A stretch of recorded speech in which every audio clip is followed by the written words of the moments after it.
Welcome to Run With It, Canada's running fitness and health program. On this month's episode, we have a segment on coaching behavioral change, so stay tuned for that. But first, let's go to our segment for the Sports Doctor is In. Check this out. Joining me is Dr. Bob Weil, and he's back on the show for the Sports Doctor is In segment. And today's topic is on the challenge of drugs and youth sports. Welcome back, Dr. Bob. Hi, Christine. It's always a pleasure to be with you with Run With It. And this is a topic that's really near and dear to me when we're dealing with all aspects of youth sports. The reality is that so many of these kids are living on over-the-counter anti-inflammatory medicines, whether it's just things like Motrin or Advil, ibuprofen, sometimes Aleve, sometimes aspirin, in order to continue to participate.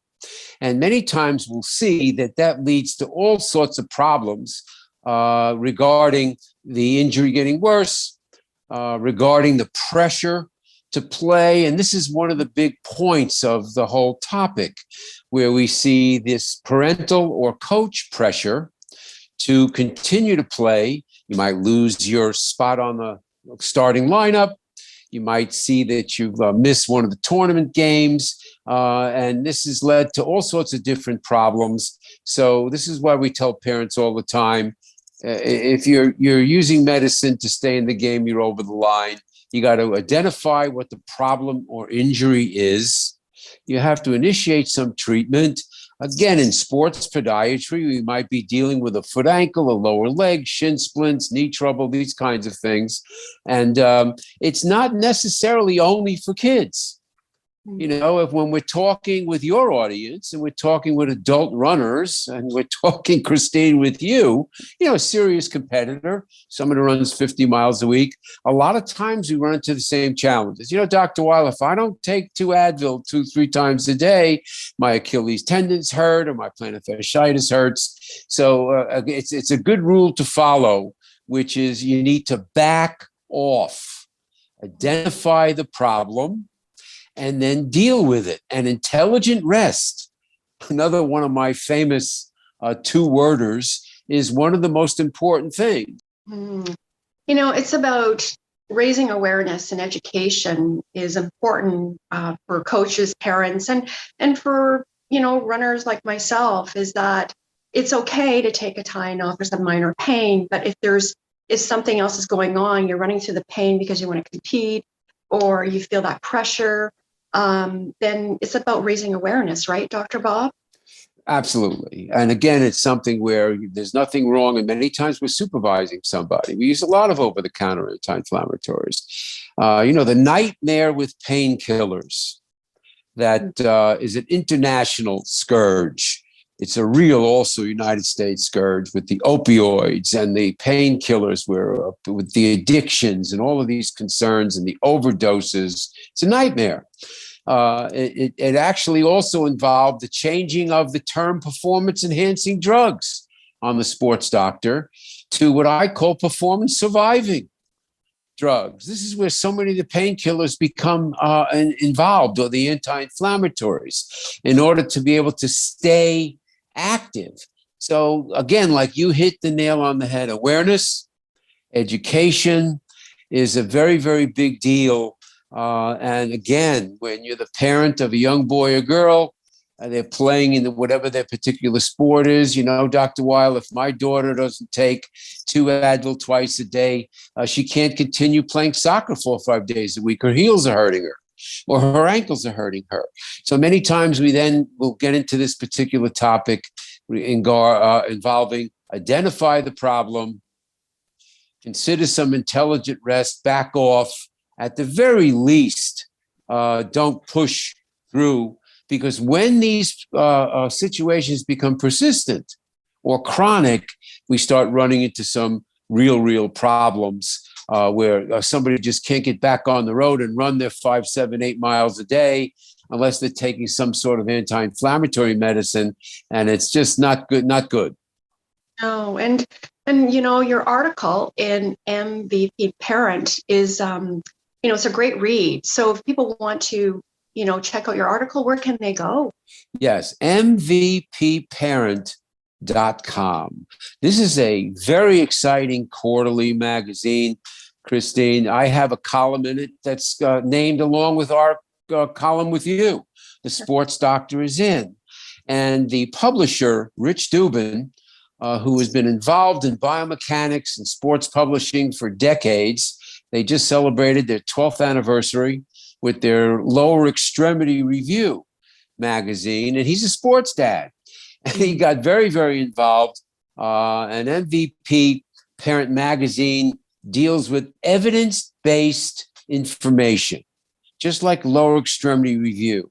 Evidence-based information on physical training, mental training, nutrition, medications, injuries, because again, this is a very, very hot topic.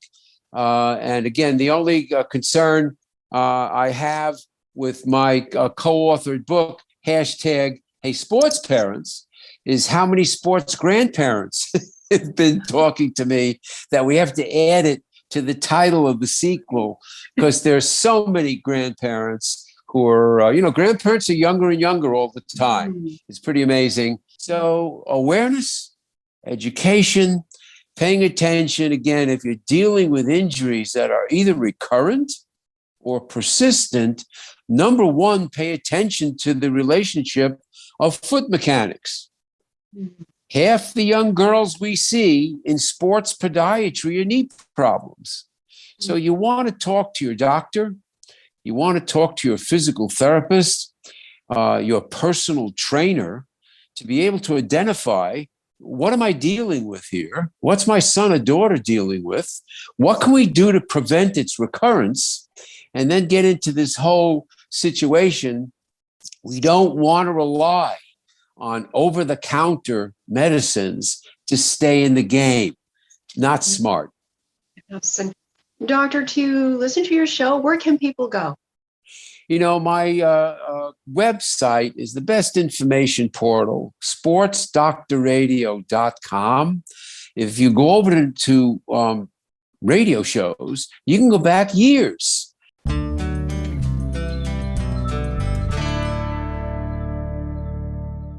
Joining me today is, I should say, back on the show is Shirley Garrett, and she is a multi-talented individual who has been a personal trainer since 1994, and she's also an in-demand national board certified health and wellness coach specializing in lifestyle medicine, culinary medicine. She's a trained chef with a professional culinary arts diploma and also does coaching in behavioral change.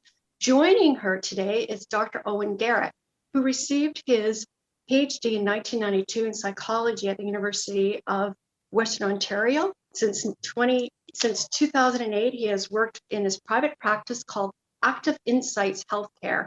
He works with individuals that experience a variety of challenges such as depression, anxiety, post-traumatic stress disorder, substance use problems, and chronic illness such as diabetes or chronic pain.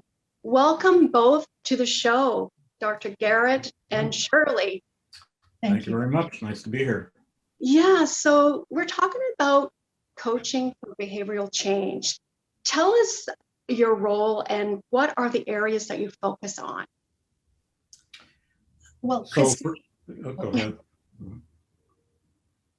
Who goes first? Shirley. Okay. Yeah.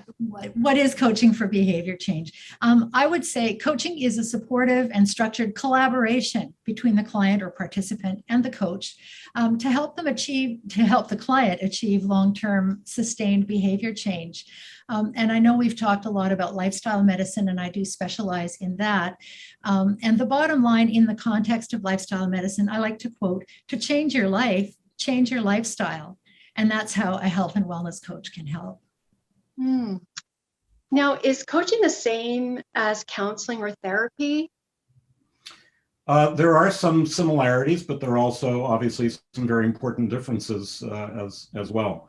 So the areas where there's similarities is that you're looking to assist the other person to improve some aspect of their functioning and their lives. So there's some of the skills or the approaches that you would be using, such as good listening skills, asking good questions to clarify for the person, what it is that they're working on. Another area that's common is you're dealing with a human being, so you want to create an environment that is safe.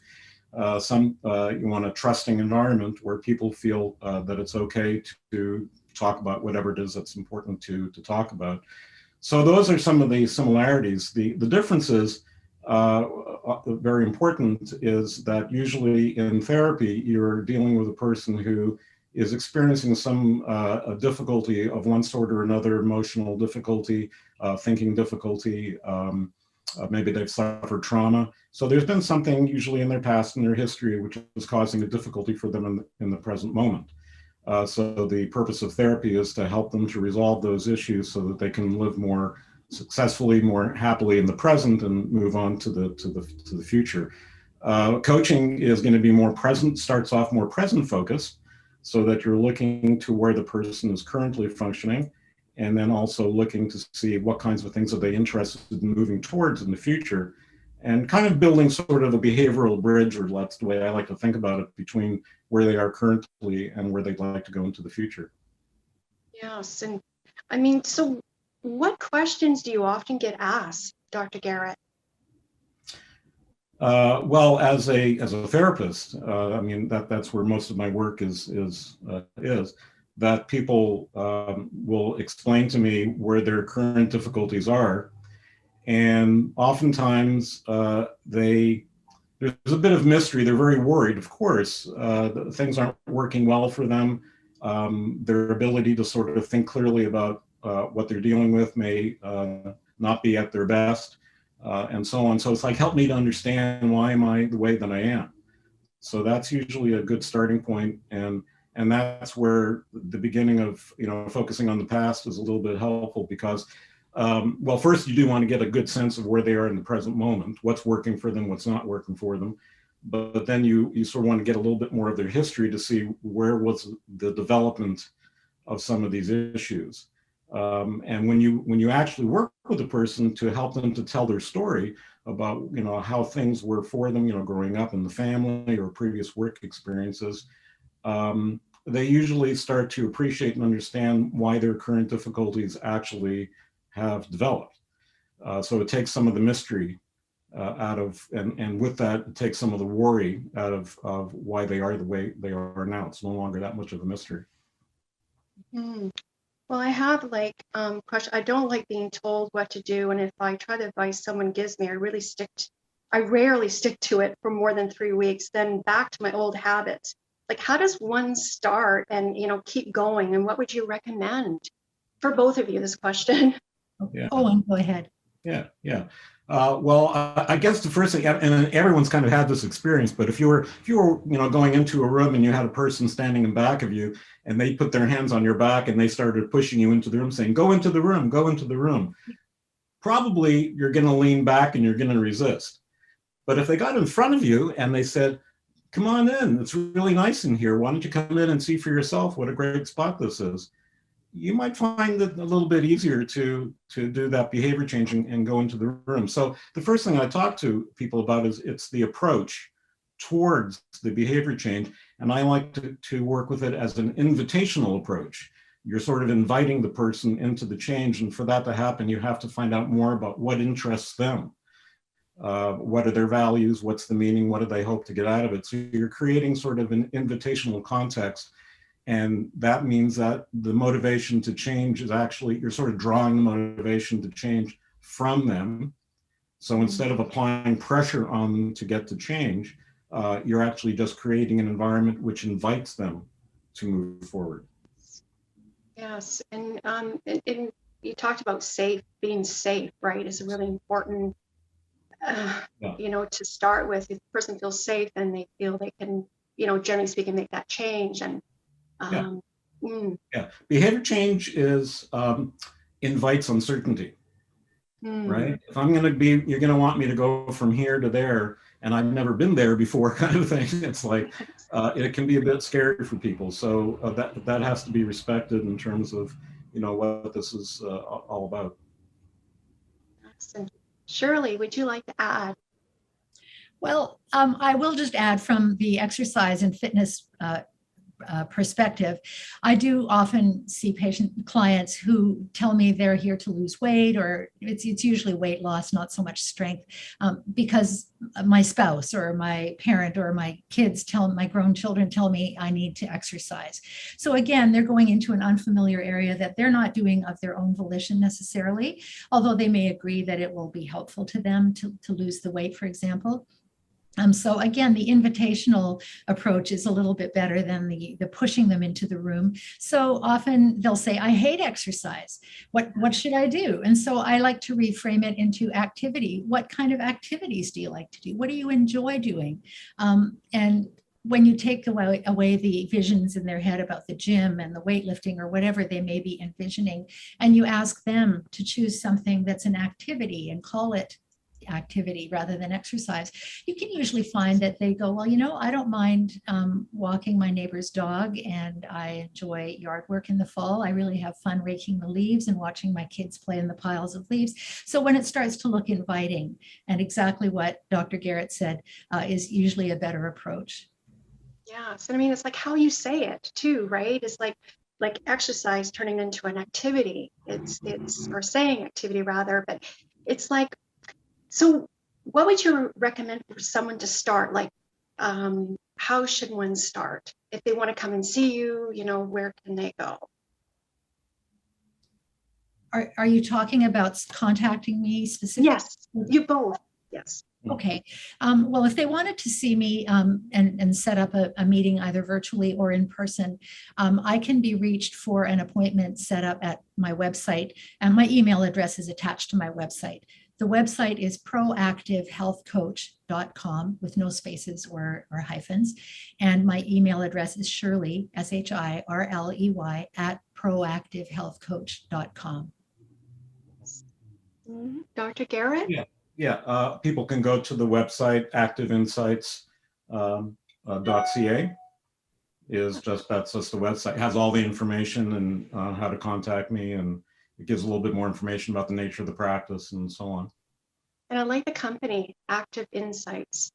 Well, it's an interesting thing, because when I came up with the name, I realized as a psychologist that having insight is kind of nice, very helpful, kind of important to have, but insight by itself actually doesn't lead to change unless the insight is activated in some way. And so that's the part when I'm working with people, it's not just about helping them to achieve a better insight, it's also about how do you activate it? How do you actually put it into the real world? For both of you, is there anything else you'd like to add that I missed? Anything? Well, one aspect about behavior change also is how to start it, but also how to sustain it. People every New Year's, they have their New Year's resolutions, works for about 2 to 3 weeks, and then it stops. So behavior change by itself is actually not that hard. People start, behavior change all the time. It's really about how do you sustain it is really the tricky part. And for that, you really want to dig into what are the person's values? What's the meaning of the change for them? How is their life going to be different? Like what you're trying to do is contextualize what the benefits are in a very concrete way for the person, so that they can sort of feel it, visualize it, and so that when they've initiated the change, it's being connected or grounded into all these other aspects of meaning and value to them, which kind of keeps the ball rolling. And quite frankly, after a while, once you've done something long enough, it does kind of take on a life of its own. Because I always joke with some of my people about when they say they don't know how to do change or sustain it. I say, well, do you brush your teeth? And they go, well, yeah. I said, do you do it every day? They go, well, yeah. I said, have you ever said to yourself, I brushed my teeth now for 6 months. Surely that must be enough. It's like, no, you're going to brush your teeth for the rest of your life. So once you get the ball rolling, it becomes self-sustaining because there's something about it that you value. And if you were to stop brushing your teeth, you might feel a little weird, a little funny that day, and then you'd have to get back to doing it. Yeah. And I'd like to jump in if you don't mind. I'm no psychologist, but health coaching and health and wellness coaching does exactly that. It's about taking your goals seriously and being intentional about making sustainable changes, even if it takes a while to make them habits. That's the best way to do it. So I would agree with Dr. Garrett, and that's what I do in my health coach practice as well. Thank you both. It was wonderful to have you, and I'm excited. So this ends part 3. I am just excited. I mean, I could talk forever with you both, but if there's nothing else you want to add, I'll put the links in as well. So I think we covered everything. You both have impressive resumes. Dr. Garrett, you have so much. I did the intro, but it was anyway. So if there's any questions for me, like I know the tape's still rolling, but yeah. Well, first of all, I'll say yes, Owen is a wealth of information and a really good teacher. I've learned a lot. The health coaching courses I've taken over the years have helped me tremendously, but I would say Owen's been a bigger help in you have a great way, Owen, of articulating and teaching. So I'm grateful for you as well as for you having us, Christine. Brushing your teeth. I love it. So thank you both again. And so I guess it's a wrap, I guess. It is. Thank you. Well, you're the boss. You're the one that wraps it. So I want to say thank you. This has been really, really fun. And I hope that we'll get a chance to do more together. I love that. And, the viewers are going to just, it's a wealth of information. It's so needy, right? The more, people need information out there. So that's why I'm here I'm just a messenger. So you are the experts, both of you. And thank you again. Okay. Well, it didn't happen without you. So thank you.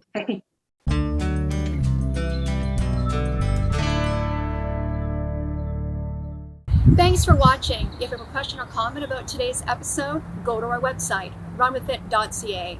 Until next time, run with it. Run With It is sponsored by the BC Sports Hall of Fame, Mallory's Fashion Network, and proactive health coach, Shirley Garrett.